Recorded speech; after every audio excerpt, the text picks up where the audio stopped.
Corona काल में अलग अलग सेक्टर के लोगों की नौकरियां गई हैं, अलग अलग पेशे के लोगों की नौकरियां गई हैं।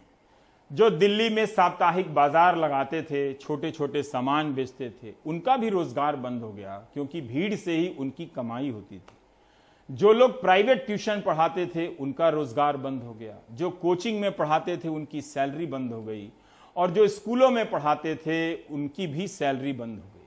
बहुत से प्राइवेट स्कूलों ने अपने टीचर को निकाल दिया है, उन्हें सैलरी नहीं दी है।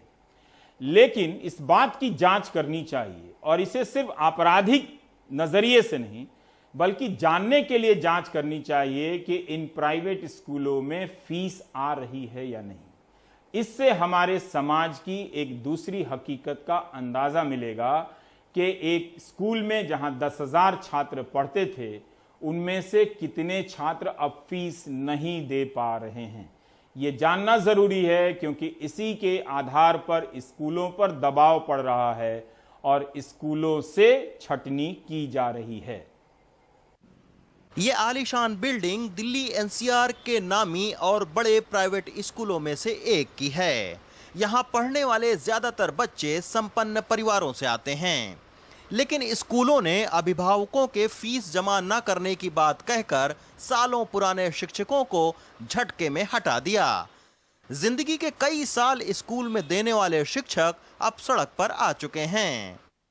हमारे पास मेल आती है डीपीएस इंदिरापुरम से, और उसमें बोला जाता है कि मिस्टर भाटी, और आपको विद इफेक्ट ऑफ 1 जुलाई 2020 आपको सर्विस से टर्मिनेट किया जाता है। और उस मेल के अंदर कोई भी रीजन असाइन नहीं किया, केवल ये बोला गया कि आप अपनी 3 महीने की salary in लिeu of notice will be giving you 3 month of salary. आप वो सैलरी लीजिए और अपना सेटलमेंट कर लीजिए, और आप चाहें तो अपने बच्चों को भी विड्रॉ कर सकते हैं। लॉकडाउन का असर महज प्राइवेट ही नहीं, दिल्ली सरकार के सरकारी स्कूलों में पढ़ाने वाले 20,000 गेस्ट टीचरों पर भी पड़ा है। दिल्ली के सरकारी स्कूलों में 7 साल तक गेस्ट टीचर रहे देवेश कुमार को जब मई से तनख्वाह नहीं मिली तो उन्होंने पंचर बनाने की दुकान खोल ली। कोरोना काल में ये नेचुरल साइंस के पीजीटी टीचर से अब साइकिल टायर के पंचर जोड़ने वाले कारीगर में बदल गए हैं।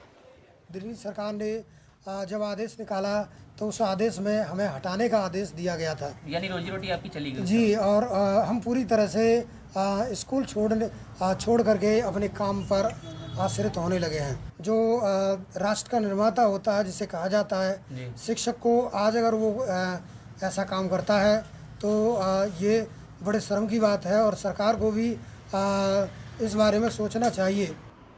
दिल्ली में 2800 प्राइवेट स्कूल हैं, लेकिन जब बड़े प्राइवेट स्कूल अपने शिक्षकों को निकाल रहे हैं, तब दिल्ली के अनऑथराइज्ड कॉलोनियों में चलने वाले इस तरह के करीब 2300 छोटे प्राइवेट स्कूल अब बंदी के कगार पर हैं।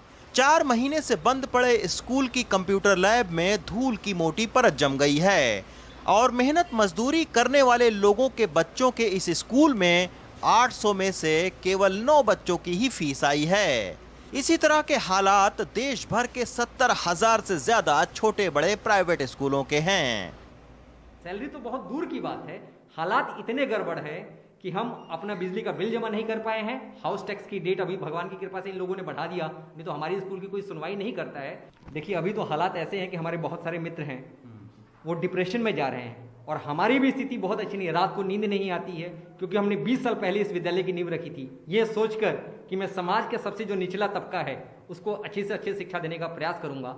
50% पिछले सालों की भी फीस इन 70,000 स्कूलों की, जो ज्यादातर ग्रामीण क्षेत्रों में चलते हैं या स्लम एरिया में चलते हैं और बहुत कम फीस लेते हैं, उनकी बकाया है।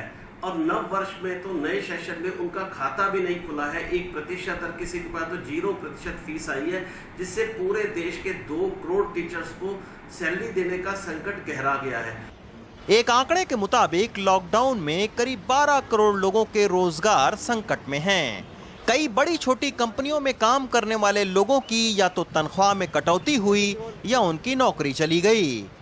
इसके चलते अब उन्हें बच्चों की फीस भरने में परेशानी हो रही है। यहाँ पे 2 तरह की टीचर होती है, एडहॉक टीचर और परमानेंट टीचर्स। परमानेंट टीचर्स को भी ज्यादातर स्कूल 30-40% सैलरी दे रहे हैं। और जहां पर भी एक बात और हमें पता चली है, 5th और 6th पे कमीशन के हिसाब से उनको सैलरी दी जा रही है।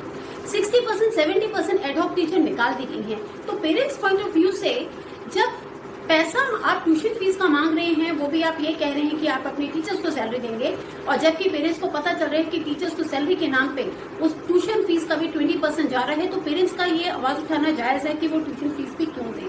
कोरोना काल से पहले तक शिक्षा और स्वास्थ्य विभाग को बढ़ता हुआ कारोबार माना जाता था, लेकिन लॉकडाउन में नौकरी खो चुके अभिभावकों के लिए अब बड़े से लेकर छोटे स्कूलों तक में फीस भरना आसान नहीं रह गया है, जिसका असर अब प्राइवेट स्कूलों पर पड़ रहा है। अब सरकार को चाहिए कि एक ऐसा बीच का रास्ता निकाले ताकि स्कूल के संचालक, पढ़ाने वाले शिक्षक और अभिभावक तीनों इस संकट की घड़ी से उबर सकें। गाजियाबाद से सचिन गुप्ता के साथ रवीश रंजन शुक्ला, एनडीटीवी इंडिया।